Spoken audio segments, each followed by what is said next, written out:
దేవునికి స్తోత్రము. ప్రియ దేవుని బిడ్డలారా, ఉదయకాల సమయంలో చదవబడిన లేఖన భాగము యోహాను సువార్త 10వ అధ్యాయము 7వ వచనము. కాబట్టి యేసు మరలా వారితో ఇట్లా, నేను గొర్రెల పోవు ద్వారమును నేనే, నాకు ముందు వచ్చిన వారందరూ దొంగలను దోచుకుని వారై ఉన్నారు, గొర్రెలు వారి స్వరము వినలేదు. నేనే ద్వారము. ఇక్కడ మన అంశము నేనే ద్వారమును. యేసుక్రీస్తు ప్రభు వారు ఒక మాట చెప్పినారు, నేనే ద్వారమును. I am the gate, I am the gate. నేనే ద్వారమును, ఐ ఆమ్ ద గేట్ ప్రభు చెప్పారు. ఎందుకు ప్రభు నేనే ద్వారమును అంటున్నారు? ద్వారమును, ఎక్కడికి ద్వారము ఆయన అని మనం గమనిస్తే అసలు ద్వారము ద్వారా ఇచ్చే రక్షణ ఎక్కడ ఉంది? ద్వారము ద్వారా గేటు ద్వారా వచ్చే రక్షణ ఎక్కడుంది మనం గమనించినట్లయితే ఆదికాండము 7వ అధ్యాయము 16వ వచనంలో ఒక మాట ఉన్నది. ప్రవేశించినవన్నీ దేవుడు అతనికి ఆజ్ఞాపించిన ప్రకారము సమస్త శరీరాలలో మగదియు ఆడదియు ప్రవేశించును. యెహోవా ఓడ తలుపు మూసివేసెను. యెహోవా ఓడ తలుపు మూసివేసెను. ప్రియ సంగమా దేవుని బిడ్డలారా, ఆదికాండము 7వ అధ్యాయంలో ఒక మాట ఇవ్వబడింది. నోవాహు దేవుడు ఆజ్ఞ ఇచ్చాడు. నోవాహు అతని కుటుంబం అంతటికి ఆజ్ఞ ఇచ్చాడు. ఆజ్ఞ ఇచ్చి 16వ వచనము, అప్పుడు యెహోవా ఓడలో అతనిని మూసివేసెను. గమనించండి, దుష్ట తరము, ఆ తరము వారంతా ఎలా ఉన్నారంటే చెడ్డ తరము కలిగి ఉన్నారు. లోకమందంతటా చెడు ప్రబలి ఉన్నందున ఆ తరమును నశింపు చేటుకు దేవుడు సిద్ధపాటు చేసి ఉన్నాడు.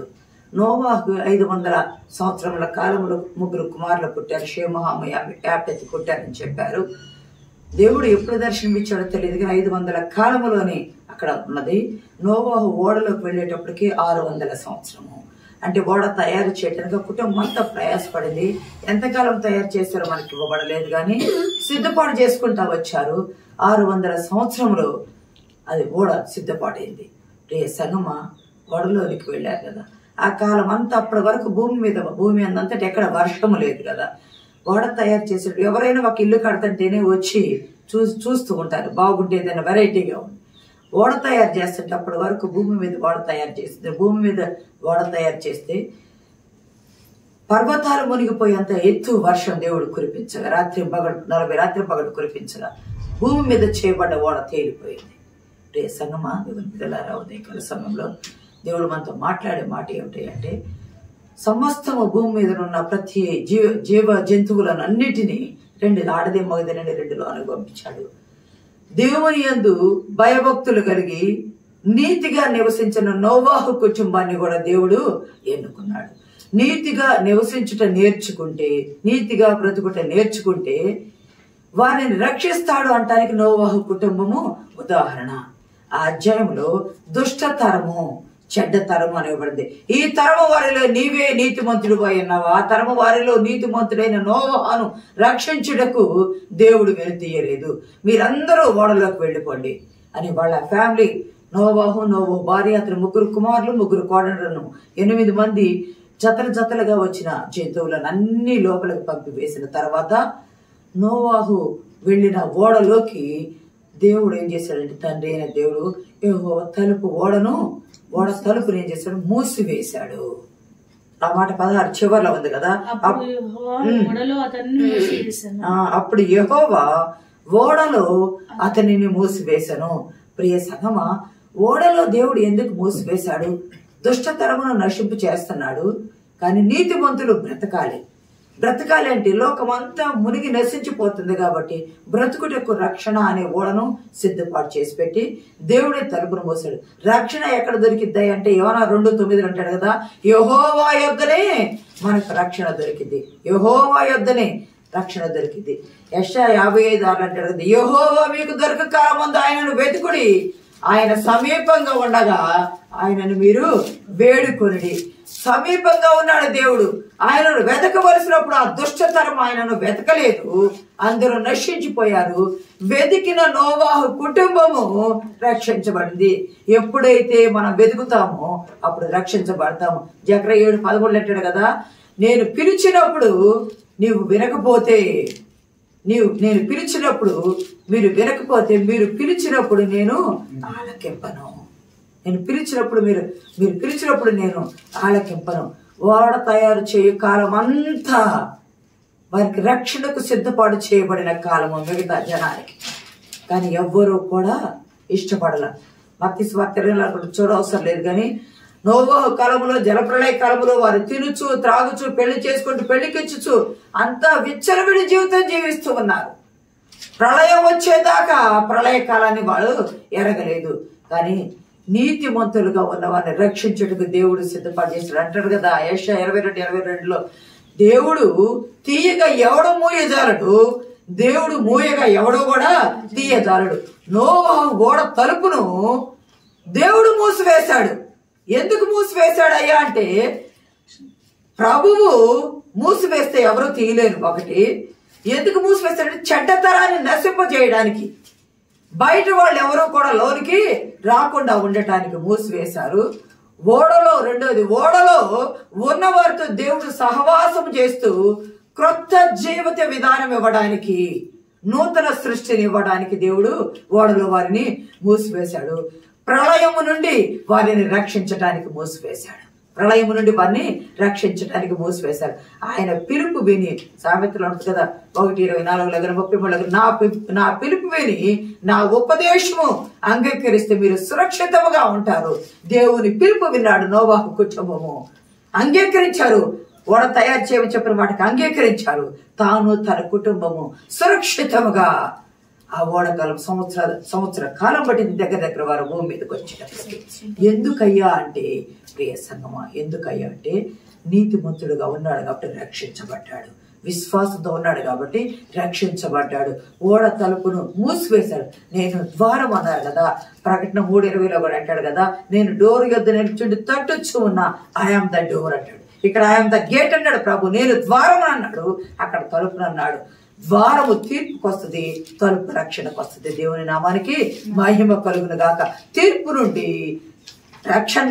శిక్ష నుండి తప్పించబడి రక్షించబడ్డారు. రెండోది చూద్దాం, చూడండి. నిర్గమాకాండం 12:21-22 గమనించినట్టు, మీరు ఒక గొర్రె పిల్లను తీసుకొనండి, మీరు మీ కుటుంబంలో చొప్పున మందలో నుండి పిల్లను తీసుకొని. చాలు, మీరు ఒక గొర్రె పిల్లను తీసుకొని, మీ కుటుంబాలు ఎంతమంది ఉంటారో ఆ కుటుంబాల లెక్క చొప్పున మందలో నుండి ఒక గొర్రె పిల్లను తీసుకొని దానిని వధించి దాని రక్తమును పళ్ళెములో పట్టి హిస్సోపు కుంచె దానిలో ముంచి, అది ఒక ఆజ్ఞ, అది ఒక కట్టడ. గొర్రె పిల్లను మందలో నుండి తీసుకోవాలా, తీసుకున్న గొర్రె పిల్లను వధించాలా, దాని రక్తమును పళ్ళెములో పట్టాలా, పట్టిన రక్తమును హిస్సోపు కుంచెను ముంచాలా, ముంచిన ఆ కుంచ రక్తము ద్వారబంధపు, మీ ఇండ్ల ద్వారబంధపు పై కమ్మీకి 2 నిలువు కమ్మీలకు ఆ రక్తమును రాయాలి, ఆ రక్తమును పూయాల. ఈ రోజు రాత్రికాల సమయంలో నేను మీ వీధులలో లేదా మీ పాలెములో సంచరించబోచున్నా. నా మాట విని ఎవరైతే, ఏ కుటుంబం అయితే గొర్రె పిల్ల రక్తము మీ ద్వారబంధపు కమ్మీలకు రాస్తదో ఆ రక్తమును చూచి యెహోవా దాటిపోవును అన్నది. ఆ రక్తమును చూచి యెహోవా దాటిపోవును, సంహారకుని చోరనీయకుండా చేస్తాను. ఈ రాత్రికాల సమయంలో ఐగుప్తీయులకు నేను తీర్పు తీర్చబోచున్నాను, నేను మిమ్మల్ని రక్షించబోచున్నానని తండ్రి మోషే అహరోన్లకు ఈ మాట సెలవిచ్చాడు. ప్రియ సంగమా, గమనించండి, అక్కడ ఓడ తలుపు మూసి దేవుడు వారిని రక్షించాడు. ఇక్కడ మీరు ఇంటి లోపలే ఉండండి, ఇంటి బయటికి మీరు రావద్దు, ఇంటి లోపలే ఉండండి. కానీ మీ ద్వారబంధమునకు మాత్రము గొర్రెపిల్ల రక్తము పోయండి. ఆ గొర్రెపిల్ల యేసుక్రీస్తు ప్రభువారే, ఆ ద్వారము యేసుక్రీస్తు. యెహోవా ఆ ద్వారం మీద ఉన్న రక్తమును చూచి దాటిపోతాడు. ఏ ఇంటికి రక్తం ఉందో ఆ ఇల్లు రక్షించబడుతుంది, ఆ ఇంటిలో వాళ్ళు రక్షించబడతారు. ఆ తొలిచూలు సంతానములకు మరణము లేకుండా కాపాడబడతాడు. ఎందుకయ్యా ఈ ఆజ్ఞ ఇచ్చాడు ఆ రోజు రాత్రి కాల సమయంలో అంటే 12వ అధ్యాయము 40-41 వచనంలో ఒక మాట ఉంటది. 12వ అధ్యాయము 40-41. ఇశ్రాయేలీయులు ఐగుప్తులో నివసించిన కాలము 430 సంవత్సరములు. చాలు. ఇశ్రాయేలీయులు ఐగుప్తులో నివసించిన కాలము 430 సంవత్సరములు. ఈ మాట అబ్రహాముతో ఆదికాండం 15లో 13-14 వచనాల్లో దేవుడు చెప్తాడు. అబ్రహామా, నేను నీకు వాగ్దాన దేశం ఇస్తానన్నాను, కానీ నీవు వెళ్ళవు, నీ 4వ తరము వారు వెళ్తారు. ఎందుకయ్యా అంటే నేను ఇస్తానన్న వాగ్దాన దేశంలో అమోరీయులు ఉన్నారు, వారి అక్రమము చల్లారలేదు, అది చల్లారే వరకు నేను నిన్ను పంపించను, నీ 4వ తరము వెళ్తారన్నారు. వీళ్ళు బయలుదేరి వచ్చేటప్పటికే దేవుడు అబ్రహాముతో వాగ్దానము చేసిన ఆ వాగ్దాన భూమిని నడిపించడానికి, ప్రియ సహోదరి నడిపించడానికి ఈ రాత్రికాల సమయం 430 సంవత్సరాల కాలం పట్టిందన్నారు కదా. వీళ్ళు బానిసత్వములో ఉండి 430 సంవత్సరాల బానిసత్వపు చివరి రోజు గొర్రెపిల్ల రక్తము వీరిని విమోచించింది. ఈ చివరి రోజు ఇంకా కొన్ని గంటల్లో మనం నూతన సంవత్సరానికి ఎదురు చూస్తూ ఉంటాం. 31 దాటి 1లోకి వెళ్ళటానికి నూతన సంవత్సరానికి ఎదురు చూస్తుంటాం. అలాగే 430 సంవత్సరాల బానిసత్వపు చివరి గడియ దగ్గరకు వచ్చింది. ఆ గడియను దాటించి వాళ్ళను ఈ లోకపు కానాను చేర్చడానికి దేవుడు ప్రణాళిక సిద్ధపాటు చేశాడు. 10 రకాలైన తెగుళ్ళు అన్నారు కదా. చివరి తెగులు ఇదే. చివరి తెగులు తొలిచూలు సంతానమును చంపుట. ఆ తొలిచూలు సంతానమును ఇశ్రాయేలీయులకు చంపకుండా బ్రతికించాలంటే గొర్రె పిల్ల రక్తమును వెలయించి విడిపించాలా. ఆ గొర్రె పిల్ల యేసు క్రీస్తు ప్రభువారు. అప్పుడు గొర్రె పిల్ల రక్తము అక్కడ రాయబట్టి ఆ రక్తమును చూచి దేవుడు దాటిపోయాడు. సంహారకుడు మరణదూత అక్కడకు రాకుండా ఉంది. రే సంగమా, గమనించండి, ఎప్పుడైనా కూడా ఎందుకు వచ్చిందయ్యా అంటే దేవుని తీర్పు నుండి, ఆయన కోపము నుండి రక్షించబడింది ఏమిటయ్యా అంటే ఏ గొర్రె పిల్ల యొక్క రక్తము. దేవుని తీర్పు నుండి, ఆయన ఉగ్రత నుండి, ఆయన కోపం నుండి రక్షించబడింది గొర్రెపిల్ల యొక్క రక్తము. వారు ఇంటి లోపల ఉండి గొర్రెపిల్ల యొక్క విందు జరిగించుకున్న తరువాత మాత్రమే వారు బయలుదేరారు. గొర్రెపిల్ల విందు జరిగించుకున్నారు. యేసుక్రీస్తు ప్రభు వారి గొర్రెపిల్ల విందే. ఆయన విందులో పాలు పుచ్చుకుంటేనే మనకు పరలోక ప్రవేశం. ఆయన గొర్రెపిల్ల విందులో పాలు పుచ్చుకుంటేనే పరలోక ప్రవేశము. గమనించండి, 10వ తెగులు ఎప్పుడైనా రాత్రులు ప్రయాణం చేస్తుంది. 91వ కీర్తన 6లో ఉంటది కదా, రాత్రి వేళ సంచరించు తెగులకైనా. కీర్తన గ్రంథం 91:6లో ఎప్పుడు తెగులు సంచరిస్తుంది? చాలు, చీకట్లో ఎప్పుడు తెగులు బయలుదేరుతుంది అంటే చీకటిలోనే. ఎందుకు చీకటి? పగలెందుకు కాదు? మీరు గమనించారా? 2019-2020-2021 సగం వరకు కరోనా ఉన్నది. సర్వ లోకమంతటా కరోనా ఉంది. కరోనా ఉన్నప్పుడు పగలంతటా కొంచెం తిరగనిచ్చారు, 144 పెట్టి తిరగనిచ్చారు. కానీ రాత్రికాల సమయంలో కర్ఫ్యూ పెట్టేవాళ్ళు, తిరగనిచ్చేవాళ్ళు కాదు. ఎందుకయ్యా అంటే తెగులు రాత్రిపూట సంచరిస్తుంది. తెగులు రాత్రిపూట సంచరిస్తుంది. సూర్యుని వేడిమికి వైరస్ వృద్ధి చెందదు, కానీ చంద్రుని చల్లదనానికి అది ఎక్కువగా స్ప్రెడ్ అయ్యి నశింపు కలగ చేయడానికి ఎక్కువ కారణం అవుతుంది. ఇక్కడ కూడా రాత్రికాల సమయంలో చీకటిలో తెగులు సంచరించింది. మరణపు తెగులు 10వ తొలిచూలు సంతానం 10వ తెగులు రాత్రికాల సమయంలో వచ్చింది. అక్కడే ఐగుప్తు దేశంలో ఐగుప్తులింట ఘోష పుట్టింది. ఇశ్రాయేలీయుల కుటుంబాల్లో ఎక్కడా కూడా లేదు. దేవుడు అక్కడ ద్వారము బయట రక్తమును పూపించి గొర్రెపిల్ల రక్తమును పూపించి దాటిపోయారు. హెబ్రీ 12:28లో కూడా ఒక మాట్లాడింది. ఈ నిర్గమాకాండ 12:28లో కూడా ఒక మాట్లాడదు చూడండి. అప్పుడు ఇశ్రాయేలీయులు వెళ్ళి అలాగు చేసి, ఎలా వెళ్ళి చేశారు? దేవుడు చెప్పిన రీతిగా మోషే, అహరోనులు, ఇశ్రాయేలీయులు వెళ్ళి ఆ రక్తము ద్వారా బయట రక్తము రాశారు. ఇంటి లోపల వారు ఉండి గొర్రెపిల్ల విందును ఏర్పాటు చేసుకున్నారు. అది 11:28లో కూడా ఆ మాట ప్రకారం వారంతా చేసి విశ్వాసమును బట్టి రక్త ప్రోక్షణ ఆచారమును ఆచరించారు. విశ్వాసమును బట్టి, దేవుని మాట అయింది, విశ్వాసం ఉంచి రక్త ప్రోక్షణ ఆచారమును ఆచరించారు. కాబట్టి గొర్రె పిల్ల విందు తర్వాత అబ్రహాముకు చెప్పిన 430 సంవత్సరాలు 430 సంవత్సరాల ఆ బానిసత్వపు కాలం వచ్చి విడుదలైపోయి వారు పరలోకపు వాగ్దానములకు సిద్ధపాటు పయనమయ్యారు. మనమ్మ కూడా యేసు రక్తములో, ఆయన రక్తములో చేయి ముంచితేనే, ఆయన గిన్నెలో చేయి ముంచితేనే, ఆయన బలలో చేయి ముంచితేనే విడుదలకు గుర్తుగా ఉందని ముంగుర్తు సూచనగా ఇచ్చారు.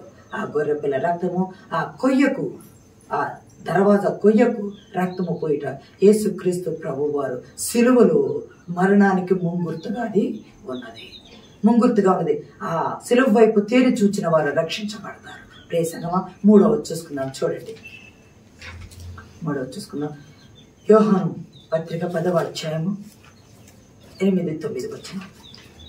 గొర్రెల పువ్వు ద్వారము నేనే, నాకు ముందు వచ్చిన వారందరూ దొంగలను దోచుకుని వారినై ఉన్నారు. చాలు ప్రియ సంగమా, ఇక్కడ ప్రభు వారే చెబుతూ ఉన్నాడు. పాత నిబంధన కాలంలో ఆది కాండములు ఓడ తలుపును దేవుడు మూసివేసి వారిని రక్షించాడు. నిర్గమా కాండములు ఇంటి లోపల మీరు ఉండండి, ఇంటి బయట ద్వారబంధం మీద నిలువ కమ్మి పైన అడ్డకమ్మి మీద మీరు రక్తమును పోయండి, నేను మిమ్మును రక్షిస్తాను అని అక్కడ వారిని రక్షించాడు. కానీ నిలువ కమ్మి రెండింటికి పైన అడ్డ కమ్మికి రక్తం రాశారు, కానీ క్రింద ఉన్న కమ్మికి రక్తం రాయలేదు. క్రింద ఉన్న కమ్మికి రక్తం రాయలే. ఎందుకని క్రింద ఉన్న కమ్మికి రక్తం రాయలేదు అని మనం గమనించినట్లయితే ఈ నూతన నిబంధనలో యేసుక్రీస్తు ప్రభు వారు అన్నారు, నేనే ద్వారమును, నేనే ద్వారమును. అక్కడేమో ఓడ తలుపు ద్వారా రక్షణ వచ్చింది, తర్వాత రక్తం ద్వారా రక్షణ వచ్చింది, రక్తం రాయడం ద్వారా రక్షణ విడుదల వచ్చింది. ఇక్కడేమో నేనే ద్వారమును.